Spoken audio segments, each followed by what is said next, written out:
Welcome, everybody. Welcome to the Legendarium Podcast and another Author's Shelf episode. I am very excited. This is probably wrong, but I feel like it's been a while since I've done one of these. Anyway, I am Craig, your host, and with me today, Philip Chase. Philip, how are you? I'm doing great, Craig, and I want to thank you for inviting me here to have this discussion on one of my very favorite stories of all time, my favorite thing to teach. I'm just thrilled to be able to talk about Beowulf with anybody who will listen. That's right, Philip. You are not only an author, I mean, that's why you're on the Author Shelf series, but you're also a medievalist, a literature professor, a PhD of this and that, and all around smart and learned man, right? Did I get your bio? I was trying to read it verbatim. Was that correct? Yeah, especially that last part. That was right from the bio, official bio. No, yeah, I am a medievalist. That's my sort of day job. I'm a professor of English, and I do love to teach this particular story. I mostly teach it in translation, but I am very enthusiastic to talk about it in Old English as well. We're doing the translation mostly today, but we can have a few snippets maybe of some Old English here and there, I hope. I think that would be great. Well, we'll get to Beowulf in just a moment. I do want to remind everybody to go to thelegendarium.com where you can check out past episodes grouped by author or by series like this Author Shelf series.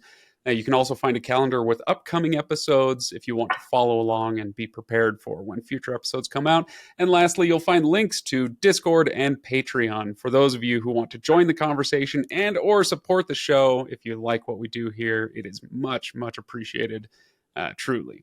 Now then, Beowulf. Beowulf, what a choice. What a choice. And, at least you have the excuse of being a PhD and the medievalist by trade, as you say. When we brought Brent Weeks on, I said, Brent, what do you want to do? And he says, I want to do the Odyssey. And I'm like, of course you do, Brent. He doesn't have that excuse. You say this is your favorite story, which I find a very interesting thing to say. Is it your favorite story as something to teach, as something to study, as a portal and a gateway into medieval England and Northern Europe and all that? Or could you strip all of that away and take the story of Beowulf and Grendel and the dragon and say, this is my favorite story? Does that make sense? Yeah, it does. And I guess I'll just cheat and say both. Fair enough. I mean, it's hard for me to separate all of the things like the Old English. So I love language. I love language, and I love old languages. We could blame our mutual idol, J.R.R. Tolkien, for that. When I read he ruined my life.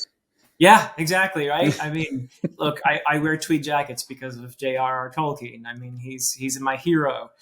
He's the person who, when I was 12 or so, when I read Lord of the Rings, that just baptized my imagination and gave me a sense of this longing for the past.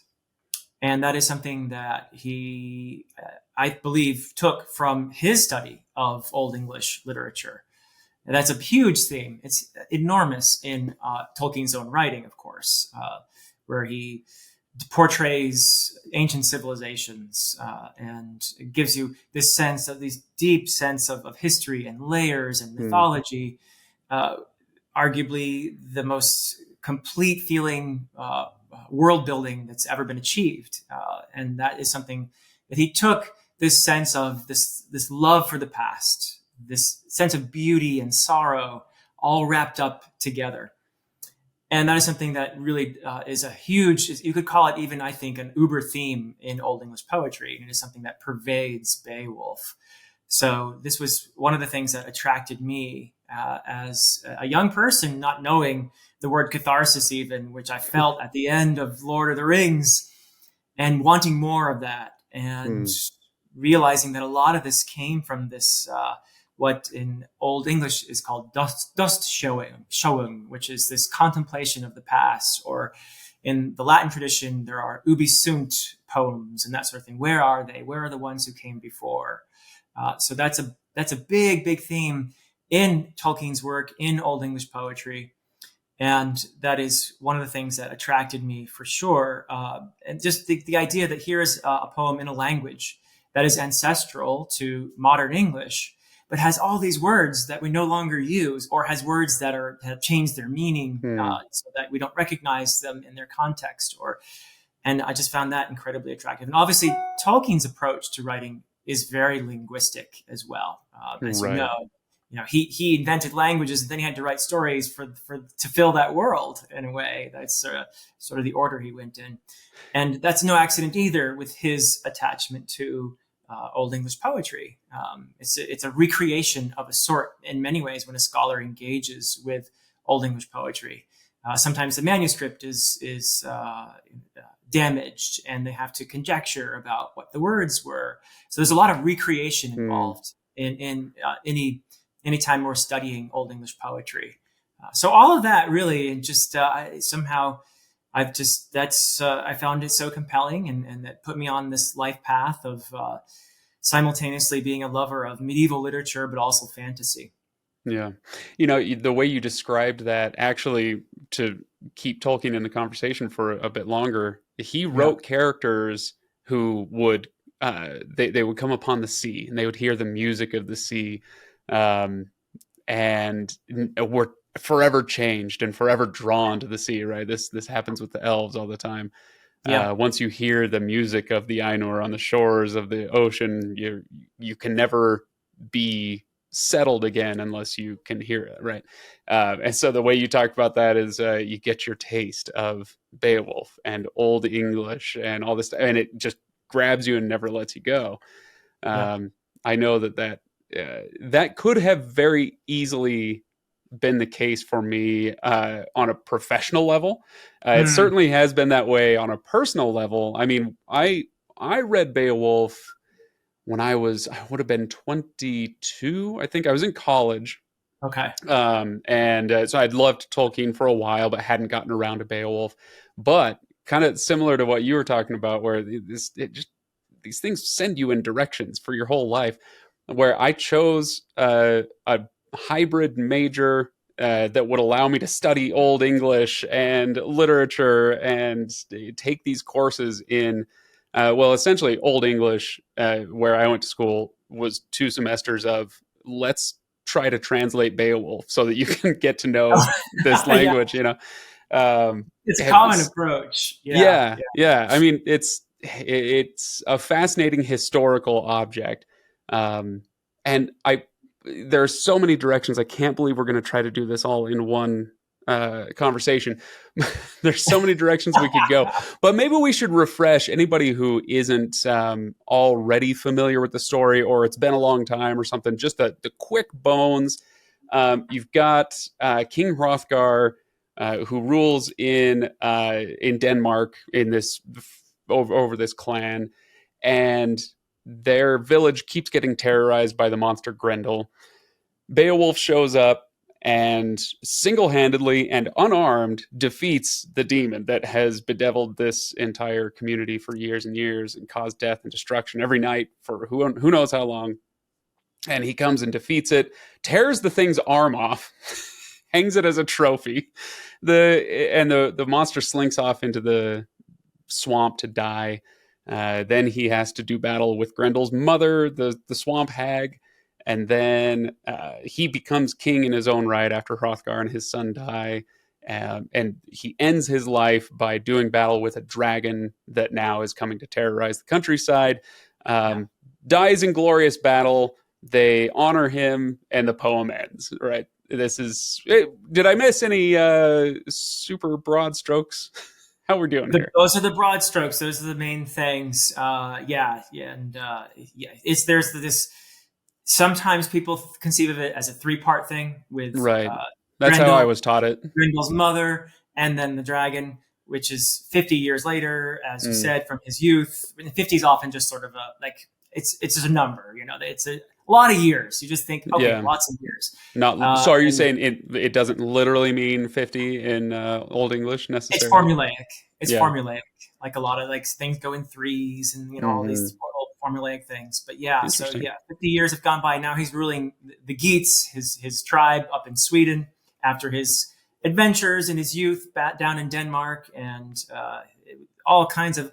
So that's you perfectly described the bones of the main narrative. Right, But but the main anybody narrative. who reads this poem knows what are all these side narratives? What are all these other stories that keep creeping in here and there and everywhere? Hmm. Stories of past ancestors who have lost, who have encountered life's fleetingness, and who have been put in situations of terrible conflict where their loyalties are tested. You have situations that are related again and again that reinforce the theme of life's fleetingness, the theme of heroism, including courage and loyalty, also seeking glory and vengeance. These keep getting reinforced by all these side stories that the bard or whatever would keep bringing in.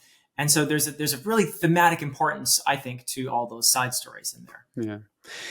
It's interesting to talk about the bard or whoever, right? Because that's one of the great mysteries is where did this story come from and why do we have it in the form we do now? As I recall, the earliest surviving manuscripts that we have were copied down by monks, Christian Correct. monks in the Most likely. 9th century. Is Yeah, that that's somewhere in there? roughly. There's actually a lot of debate about that over the years. I think the manuscript we can fairly date to about the year 1000. Oh, okay. And then I favor the interpretation based on linguistic evidence that the poem was originally composed by a literate Christian person, probably a monk, in the 8th century. So in the 700s, possibly even early 700s. So not too long after the conversion of the Anglo-Saxons to Christianity, which began in, 597. Right. Is when Augustine arrived, who had been sent by Pope Gregory. So, we think it was written down, copied many, many times between the 8th century and the manuscript that we now have. We only have that one manuscript, though. So it's amazing. Yeah, it's the story of that manuscript is really something, and people should check that out. But I think we'll brush past that for now. But one of the reasons for me that origin story of the manuscript is important and interesting is because it raises the possibility that this is in one way it's the best source that we have on kind of the pre-medieval English or northern, I should say, peoples, how they talked, how they lived, their conception of themselves. But at the same time, because it's so thoroughly Christianized, it makes me think, oh, well, this is maybe seen best as a bridge between the old world and the kind of Christianized, quote unquote, modern Europe. Is that fair? Oh, I think you're on the right track with that kind of thinking. I mean, this is and a lot of what I'm about to say comes from ultimately Tolkien had this wonderful essay that he wrote called Beowulf, the Monsters and the Critics, which you're probably familiar with. Actually, it was originally a speech he gave, and now we read it as an essay. Right. But it was a really important moment in how people regard this poem, because previous to that time, a lot of times it was seen as kind of a rough and not very civilized effort at storytelling that was interesting for maybe the historical tidbits, maybe that sort of thing that can confirm some archaeology. And Tolkien said, no, this is literature. It is worth engaging with it as literature.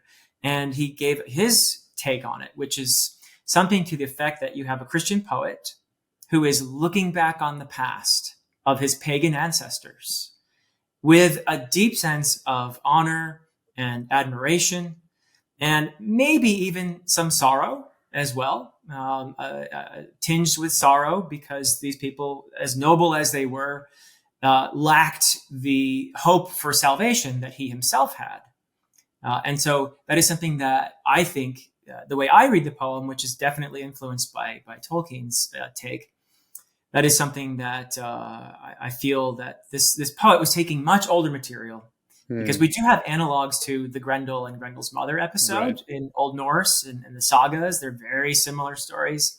So we're pretty sure it's a very old story. And this Christian poet took that story, added the dragon part, and made it this incredibly moving meditation, or as Tolkien said, an elegy about the past.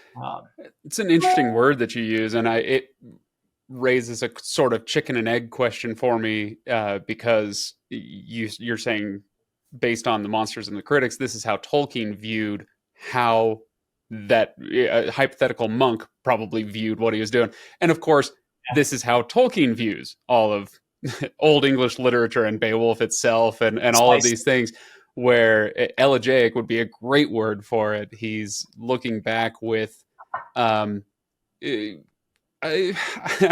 might say, somewhat gauzy eyes, and seeing things in pre-Christian Northern culture that he does lament the loss of, to some extent. You are precisely right. And I feel that this is something that Tom Shippey has pointed out. Tom Shippey, the scholar, who's actually come up with his own. I have the Seamus Heaney translation with me, but I also have the Tom Shippey and Leonard Nydorf translation that just came out. I'm very excited. I need to get that. Yeah. Yeah, it's fantastic. And really, really, really some fascinating commentary. He has an essay on Tolkien and Beowulf in here as well. Of course, because it's Tom Shippey. Of course. Yeah, it's Tom Shippey. But yeah, he made the point about Tolkien as well, in terms of Tolkien being in deep sympathy with the person he believed the Beowulf poet to be. That they had a similar position in regard to the past, a sense of admiration, but also some sorrow, and not only because of the fact that these lives are gone and we hear echoes of them in the present, but from Tolkien's perspective, being a devout Roman Catholic, he would have seen there perhaps an element of tragedy in the fact that these noble people did not have the same hope for salvation that he had. So, yeah. Right. Let me ask you then to dig into this ancient culture that we get a glimpse into, and ask you, when we talk about things like bravery and courage, leadership, even what's the word I'm looking for? Mournfulness that they have. What are some of the things that people reading Beowulf should be on the lookout for that are either echoes of the way we still think today, or a type of thinking about the world that is lost, that is going to be foreign, alien to us? Yeah, I would say one of the great statements that a lot of people have cited as a perfect summation of the pagan heroic code is Beowulf's response to Hrothgar's grief when Grendel's mother avenges Grendel by invading Heorot once more and taking out her revenge by killing Ashera, who is one of Hrothgar's favorite advisors and friends. And they later on find Ashera's head by the mere where Grendel and his mother did their hanging out. So Beowulf comes to, he's waking up in the morning and he's like, how's everything? And Hrothgar says, oh no, my friend, there's Grendel's mother. We didn't tell you about that, but he has a mother, and she's come and made a mess of things here. And unfortunately, she took my best friend and he's mourning. And so Beowulf responds with a few lines that many people take as a perfect summation. I'm trying to find the lines right now. It only counts if you read it in Old English, and we can't actually understand it. So Yes, well, we'll do both. We will absolutely do both. Where we'll have the oh, I think I found the page. Here we are. Oh wait, no, this is the wrong page. This you probably had the same problem I do Here it with is. Yeah. the Lord of the Rings, where I know where on the page to look. It's just like, wait, which page was it? Well, I'm not accustomed to this translation Ah, either. yes. So, but now I have the page. So these are the words that Beowulf speaks to Hrothgar. I'll read it in Old English first, and then I'll read Chippy's translation since I have it right here. You don't want to see me fishing through the Heaney one all over again. So here we are in Old English. These are, by the way, starting at line 1384. Nasorga snotorguma, selrabith aichwam that he his freund reka, don he fella murna. Ur ei hwilt själ enda gebidan, worlda lifes, wirche setha mota, domus detha, that be drucht guman unlifjendam after celest. So, using Chippy's translation, do not grieve, wise man. It is better for everyone to avenge his friend than to mourn over much. Every one of us will have to endure an end of life in the world. But he who may gain himself glory before he dies, that is the best in the end for the dead warrior. And that's a sort of, you get the courage, you get the loyalty, you get the vengeance, all of it, and most of all the glory in that response to death, which is in many ways what the story of Beowulf is how did these people respond to mortality? So Beowulf, using that line as our ne plus ultra of this concept of northern courage or glory, as you say, does set it at odds against the sort of New Testament Christianity that's also being shown to be ascendant during this story, right?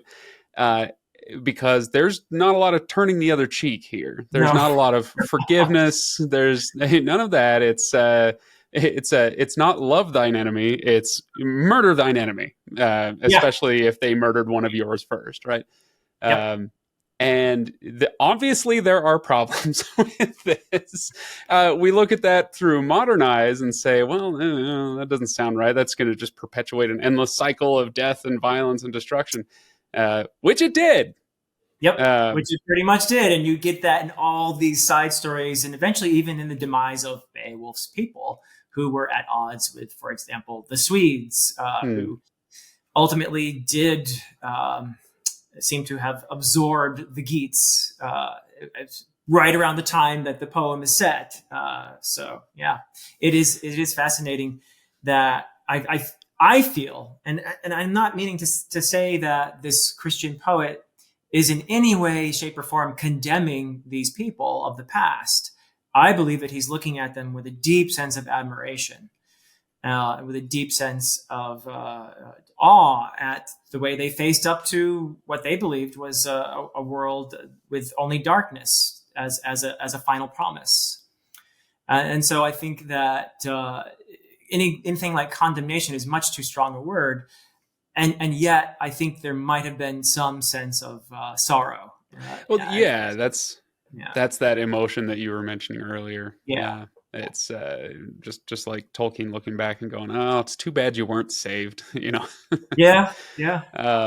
Okay, so let's shift gears, and we've kind of talked about the heroic side of this. Let's talk about the monstrous side of this with Grendel and his mother, who, by the way, I don't know if people know this. You have to read the text very closely to realize that Grendel's mother looks nothing like Angelina Jolie. It's important to remember. You just make sure you're zeroed in on the text there. It's true. I do want to say I think a question for later is, why has there been no good adaptation of this? But we'll get there in a second. What do you make of Grendel? What is he? Who is he? Is he meant to be an actual representation of something that you might have found, the kind of misshapen man in the woods who was outcast from his tribe or whatever? Or is this purely symbolic representation, being, a descendant of Cain and all of that? What is Grendel? Excellent question. So in the analogs, it's clear that Grendel is some kind of a troll, ogreish creature that wreaks havoc with some local population that a hero comes to save. And that hero dispatches that ogre by usually ripping off his arm, and then the creature slinks off, as you said, and then he encounters, usually in something like a cave behind a waterfall, the creature's mother, who gives the hero a harder time than the initial monster did. But in the hands of this Christian poet, I think your question is absolutely correct, in the sense that I believe the Christian poet took this, and not that we leave Grendel behind as a flesh and blood creature. He still is a monster, but he takes on the tone of something greater. And I think it's clear that the poet deliberately juxtaposes Grendel to this, like, for example, the Song of Creation, which they are singing in Heorot when they are celebrating Hrothgar's establishment of order and civilization. Very fragile in that very violent world, but nevertheless, it's this celebration. And it's the song of creation. No accident, because we are celebrating an act of creation here in the establishment of Heorot, and it protects people, it protects society. Grendel is clearly an outsider. He's out in the darkness, he's out in the chaos, he's out in the fens and the moors and that sort of thing. And as an embodiment of chaos and darkness, he is simply opposed to light and civilization.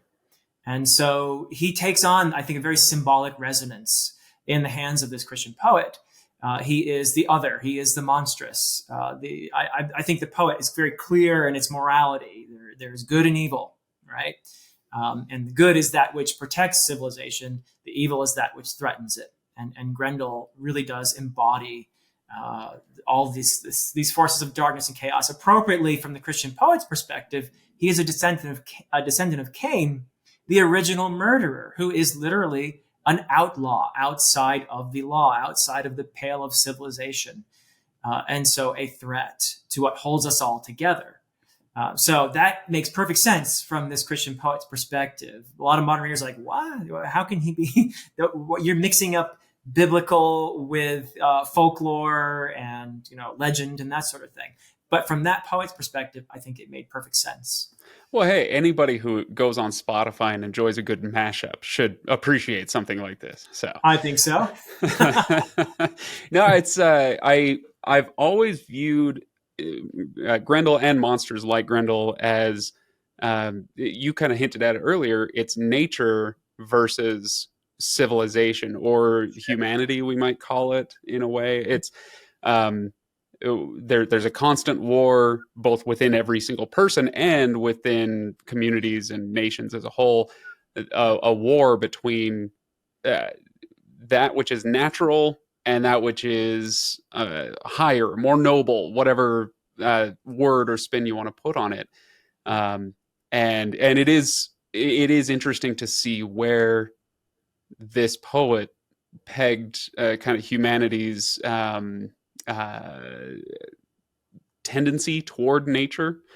Yeah. Where, gosh, I should have thought about this point before I started saying it, but I guess my point is just, we have the village, we have the town that's trying to be protected, and it represents civilization. Yeah. And of course we have the forces of nature coming in and trying to take it over. But if only they could have seen, maybe with this poet's eyes, he would say, or Tolkien would say, with my eyes, they don't understand just how natural they still are with this thirst for vengeance and glory. And they don't understand how the higher way of turning the other cheek and all those New Testament virtues. I find Grendel fascinating. I've always liked him more than his mother. Just in terms of what I like to read. I think I'm usually backwards. People like his mother more, but I really like Grendel. Yeah, well, they're both fascinating, and it is true that Beowulf certainly has a harder time with Grendel's mother. And maybe you could say, well, he's in her territory when they have their fight, or whatever it may be. But there can be no doubt that she just about gets him. It's his Yeah. chainmail that saves him, really. And they make a big deal of chainmail naturally because it was very intensive, So expensive work to create something. It was so expensive. So yeah, I mean, and it really probably saved a few lives. So yeah, no doubt. but yeah, it was, I think, an almost biblical moment as well when Beowulf is in the mere, and he's been snatched by Grendel's mother, and it's just about he tries to use Unfer's sword, which fails him, and ultimately gets this sort of glimpse of this giant sword, which he does successfully use to cut off Grendel's mother's head, and then also Grendel's head because he went there to die. And, Right. and the sword actually melts with the blood of these monstrous creatures, but he brings the hilt back. And they notice that on the hilt are these runes inscribing the story of the flood, biblical Right. story, right? When all the giants were slain and all of that. So you see the poet bringing things. So the sword was, in a sense, maybe made for slaying giants, perhaps, or something like that. But fascinating how the poet mingles again the biblical tradition, though importantly, only the Hebrew scriptures. The poet never brings up the Gospels because he attributes to people like Hrothgar and Beowulf a kind of what Shippey calls an instinctive monotheism, or a kind of what I've called in the past a virtuous monotheism, not Christianity, because clearly they are pagans. And it probably would have been in the 8th century not quite a good thing to mention Odin and Thor and all of those folks in a poem of this sort. So they are repressed, and the heroes are alluded to as Hrothgar. The Danes are, at one point it says that they did go back to their pagan shrines and stuff like that, their demon worship or what have you. But poet never mentions Odin or Thor or Freya or any of them. So this sort of instinctive monotheism makes them seem more virtuous in the eyes of the Christian poet, although they are still pagan. So, yeah. And you wonder if he was. Do you suppose this poet had any audience in mind? As in, I need to make this more palatable to the court that's going to be hearing this, and so I can't. There will be no Odin here, et cetera, et cetera. Yeah, I strongly suspect that if the poet had mentioned Odin and Thor, we would not have this poem today. It would not have survived. Probably would not have been copied down by monks because literacy was in the hands, for the most part, of the church during that time. Yeah. So it's unlike Iceland, where centuries later, in about the year 1000, they were converted to Christianity, but they continue to tell the old stories, which is why most of what we know about Germanic mythology comes from Icelandic sources. The Eddas, particularly and all that. The prose Edda and that sort of thing, where Tolkien got a lot of dwarf names and that sort of thing. Oh, so, man, it's I've said it. Let's see, hang on. Let's see, carry the two. I've said it 3,000 times on this podcast, and I'll say it again. If you like Tolkien stuff, you must read the classic Tom Shippey stuff. So go back, read Author of the Century, read Road to Middle Earth, and you'll learn it. If that doesn't ignite your imagination and make you want to go pick up a copy of the Prose Edda or Beowulf or whatever, then there's no possibility of human understanding between you and me. So I'm kidding, everybody. All right, let's talk dragons. Okay, because as you said, the first two of our three acts, so to speak, are very familiar in Northern literature. Obviously, dragons have their place as well, but a different one, right? And as you say, it kind of feels like this third act is tacked on for reasons maybe we should talk about. Similar to the Grendel question, in your mind, what does the dragon represent, and why is the dragon here in this story?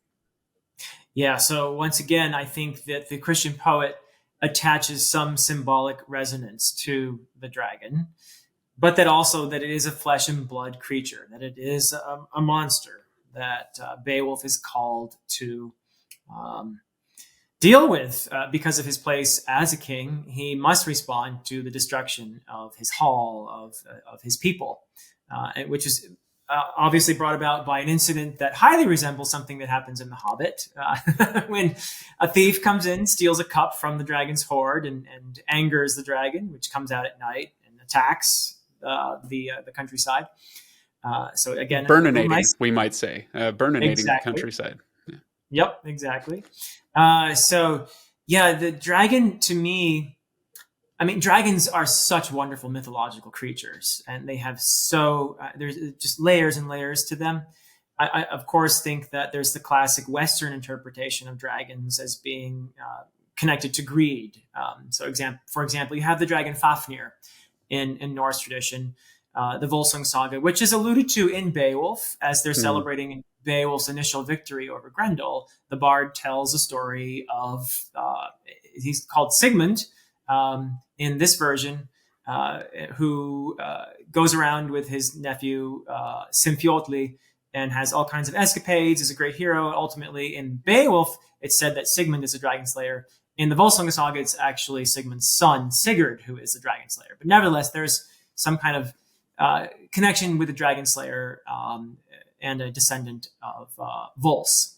So the dragon Fafnir talks. It speaks. It has dialogue with Sigurd in the saga.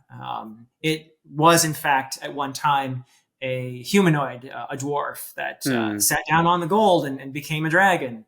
And there are even some people who think that maybe the last survivor who tucks away this treasure after his people are all gone, and has this beautiful lament about being the last survivor and putting this useless gold in the earth. There's no one to share it with any longer, and has this wonderful little ubi sunt moment. He goes away. He dies. Or does he? Does he become the dragon? That's one interpretation that some people have put forward. But regardless, in terms of the symbolism of the dragon, there's greed, but there's also, I think, more poignantly and more fitting with the early interpretation of Grendel and his mother as being forces of chaos and darkness. I feel that the dragon is a representation, again, of mortality. And certainly the outcome of the fight would indicate that the dragon performs that function, that even great heroes like Beowulf, their lives come to an end. And they're even with all the striving and all of the glory that he gained during his heroic lifetime, his end is the same as everyone else's. And even as wonderful as that barrow is, and as amazing as even though people for many years will go by on the sea and look up at that nest and say, that's Beowulf's barrow, and his song will live on for quite some time. And as much as they give him this tribute of all that treasure, and they bury it in the mound with Beowulf, all the treasure that he had gained for his people, they just bury it there. There's this sense, I think, of futility. Of ultimate futility in all of that. As much as, again, not condemnation, but the poet is looking at all this with, in the way I read it at least, with a sense of sorrow, with how the past is gone, that even a life as glorious as Beowulf even ends in the funeral mound, the same way we had a funeral in the beginning of the poem.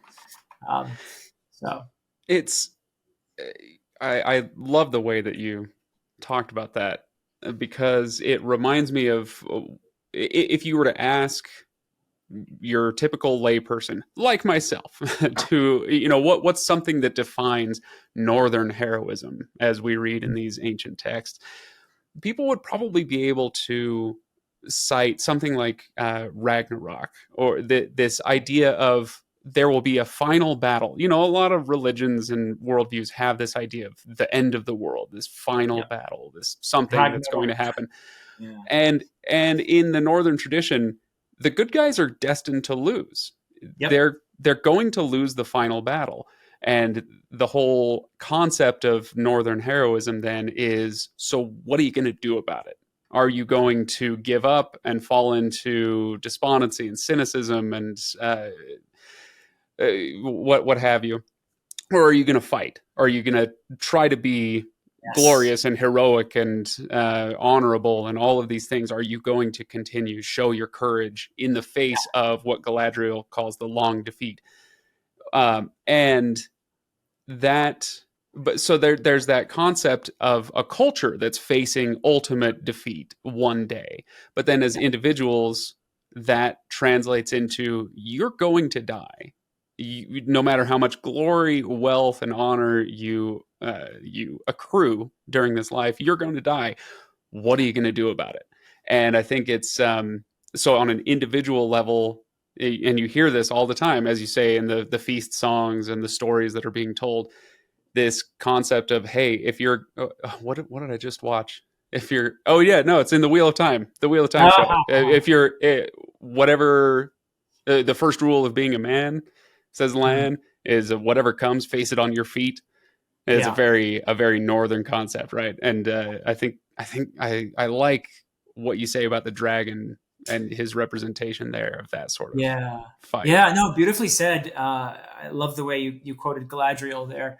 And it is courage in the face of certain doom, the long defeat that the pagan Anglo-Saxons, Germanic culture most worshipped. This notion of courage, knowing you're going to lose. There are all kinds of examples of it in Old English poetry, in Beowulf, who, as an old man, goes to encounter the dragon, going out with a blaze of glory. Or in the Battle of Malden, for example, there are these wonderful lines that I'm sure you're familiar with that go, this is when a local English contingent is fighting against Vikings. They have no chance of victory and they're going down. But one of them says, after their lord has been slain, He shall the herdra herta the kenra mod shall the mara the urmayan litlath, which means something like our thought or our purpose shall be the harder. Our hearts shall be the keener. Our courage shall be greater as our might lessens. And they're being cut down by the Vikings. So, yeah, that is the epitome of Northern courage. Ah, man, such good stuff. Let's talk translations. I'm going to switch gears here again. We've got a few more minutes left to talk about this, about Beowulf. Let's talk translations. And if somebody has listened to this and they say, hey, I either want to try this for the first time or go back because it's been a while, and you should. Beowulf is amazing. Seamus Heaney has the the ultimate translation, of the last 100 years. I mean, Tolkien did a translation, and it was regarded well, but not universally so. Fast forward 2-3 generations, and Seamus Heaney comes along, and gosh, what was that? Late 90s, early 2000s that he I can does check his. I Anyway, don't know if I have the original date, but I'll keep talking. We'll see. there was when I was in college, I read Howell Chickering, his Dual translation. translation. Yeah, which was really an interesting way to do it. Seamus Heaney's translation is great, and now, as you say, there's a new one. There have been dozens over the years. But who do you like to read and why? And how do you translate the word "what"? The great eternal debate of how do you translate the first word of Beowulf? All right, let's hear it. You're like, I like this. You're like a toy outside of a grocery store. I just have to put the quarter in and just watch you go. Exactly. Yeah. No. Gosh. Translation first. So Tolkien did a translation. He never meant for it to be published. I think that's an important point, that he did not consider it finished. Right. And he did a prose translation, which I think is lovely, but I don't think is necessarily accessible to a lot of people. In other words, he was fond of archaic constructions. And, what? No. Yeah. Shocker. That sort of thing. I love his translation. I wouldn't necessarily use it to teach a beginner class reading Beowulf for the first time. I have used over the past however many years the Heaney translation has been my staple translation that I use. He was a poet and a great poet, Seamus Heaney. He has a tendency to use some very local Northern Irish words and to flavor his translation, which I actually like that. I enjoy that because it gives it a sense of, I think there's some accessibility to his translation, but at the same time, a poetic quality to it, where it's not boring to read. I feel that it's a translation that works on an aesthetic level. So I could give you a very literal translation, which would bore you to death because it's stilted. Heaney's translation is poetic. I have just fallen in love with Tom Shippey's translation and this edition that is edited by Leonard Nydorf, who's also, by the way, an old scholar of Old English, and has published numerous articles. So this is beautiful. I highly recommend it. I wouldn't does be he do surprised. a verse translation? It's verse. It is a verse translation. I think if you want to get at the meaning of the poem and on a word to word level, what perhaps the poet might have meant, I don't think you could do better than Tom Shippey. I feel like he's taken a very practical, no nonsense approach to this. It is beautiful in places as well. But what I feel is that as I'm reading his translation, if I want someone to know, to get as close as possible without learning Old English to maybe what the poet was trying to do, then I would recommend Tom Shippey's translation. And I could see it becoming a standard, translation taught in courses like the one I teach. So I've enjoyed this translation very much. Yeah. Good. Well, I planned to get mine, but it had slipped between the cracks. And so this is a good call for me to make sure I pick up my copy. Yeah. And I forgot part 2 of your question. How do you translate what? Oh, what? Of course. Yeah. So let me back up and just tell people this is one of those fun, it's Old English 101. Literally the first day of class. Hey, here's a fun controversy. Nobody knows what this word means, and everybody's got an opinion. Well, it literally means what? Like our word, what? What are you doing today?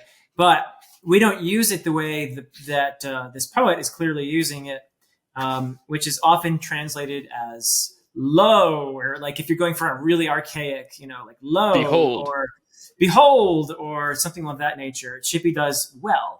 I believe that Seamus Heaney does so.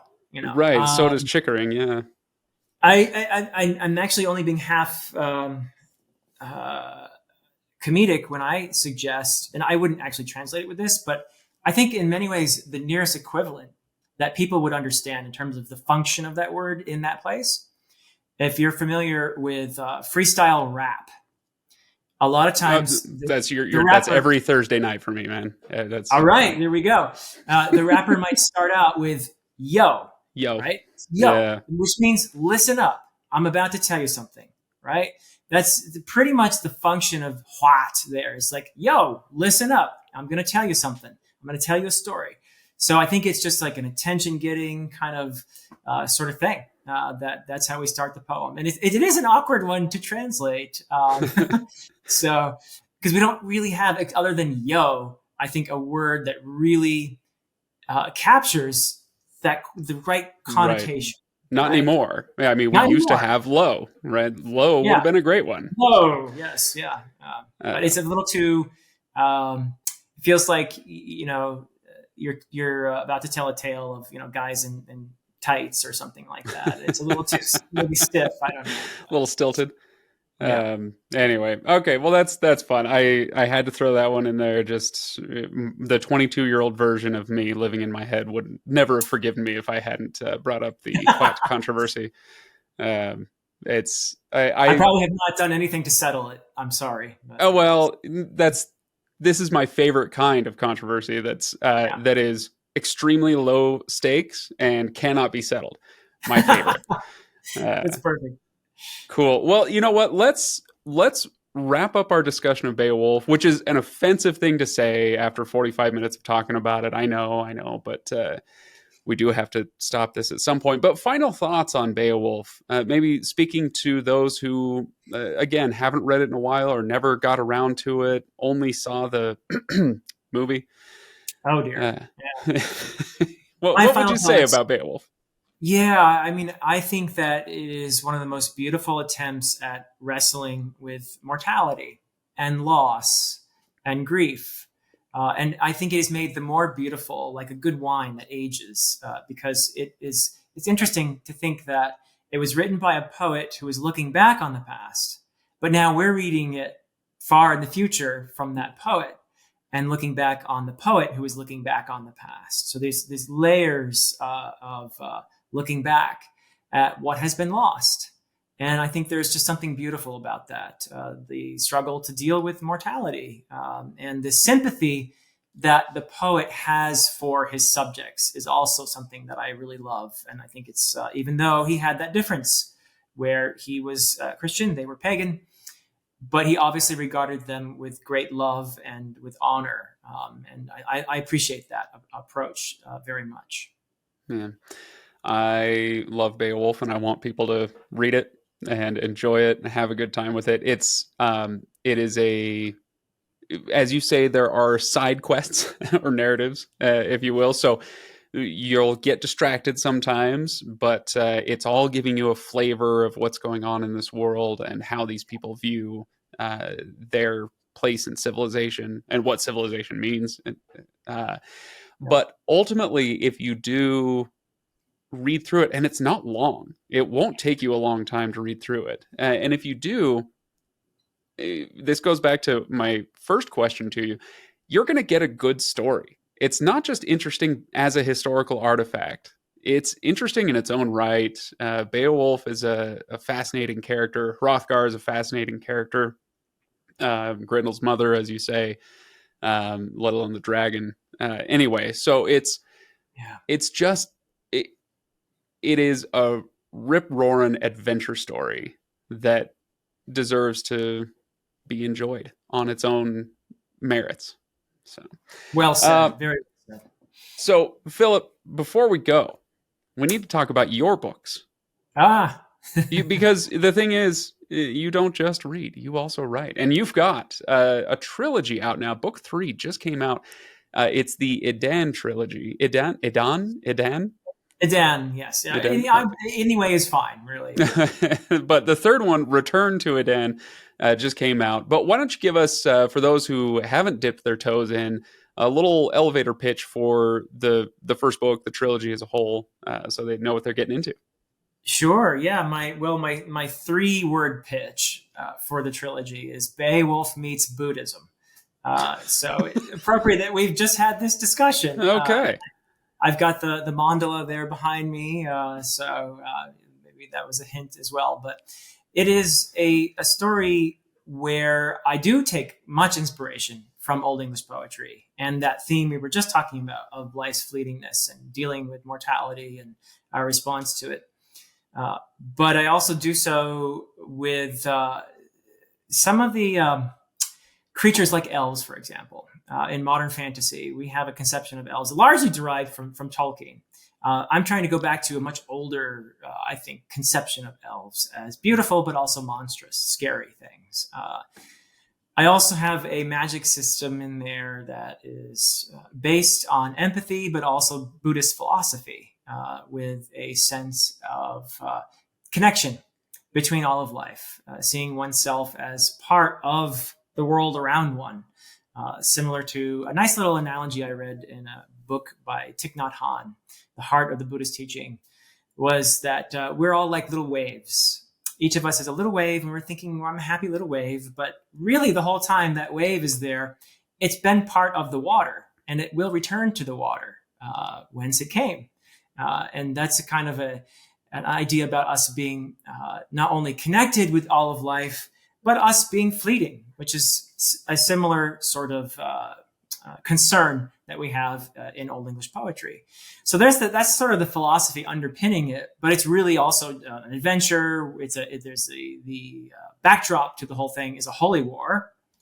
And so there's plenty of combat and bloodshed and monsters and dragons and all that sort of thing. The good old all staple the good stuff of fantasy. Many people have described it as very classic in tone, but also a modern take on fantasy. So yeah.